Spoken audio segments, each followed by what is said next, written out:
कहानी की शुरुआत टेरेसा, कैलेब और जेसिका नाम के 3 दोस्तों से होती है जो जंगल में मौजूद कैबिन में छुट्टियां मनाने आए हुए थे। पर इस वक्त उस कैबिन के बाहर किनारे सिर्फ टेरेसा और कैलेब ही मौजूद थे, क्योंकि जेसिका की तबीयत खराब होने की वजह से वह कैबिन में आराम कर रही थी। देर बाद टेरेसा जेसिका को देखने कैबिन के अंदर गई, जहां जेसिका बेड पर आराम कर रही थी। टेरेसा ने जेसिका को जब आवाज लगाई तो जेसिका बिना उठे ही उसकी बातों का जवाब दे रही थी, इसलिए टेरेसा वहीं बैठकर किताब पढ़ने लगी।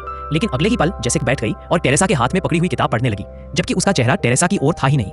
जेसिका की आवाज भी इस वक्त शैतानों जैसी हो गई थी, जिससे टेरेसा को डर लगने लगा था। पर फिर भी हिम्मत जुटाकर टेरेसा ने उसे चुप हो जाने को कहा तो जेसिका बेड से नीचे गिर गई और टेरेसा को कुछ समझ में आने से पहले ही जेसिका अजीब तरह से तड़पते हुए उल्टियां करने के बाद बेहोश हो गई। मगर जैसे ही टेरेस उसके पास गई तो जेसिका ने उसका गला पकड़ लिया, क्योंकि असल में जेसिका इस वक्त किसी शैतानी शक्ति के वश में थी, जिसने टेरेसा के बाल पकड़कर एक ही झटके में उसके सर से अलग कर दिए। वही कैलेब अभी भी झील के पास ड्रोन उड़ा रहा था कि तभी खून से लथपथ टेरेस उसके पास आ पहुंची। पर उसके कैलेब को कुछ बताने से पहले ही वहां जेसिका आ गई, जिसने कैलेब के ड्रोन से अपना चेहरा जख्मी किया और झील में कूद गई। ये जो भी चल रहा था कैलेब को इसके बारे में कुछ भी नहीं पता था, इसलिए वह जल्दी से जेसिका को बचाने के लिए पानी में कूद गया। लेकिन अगले ही पल झील का पानी कैलेब के खून से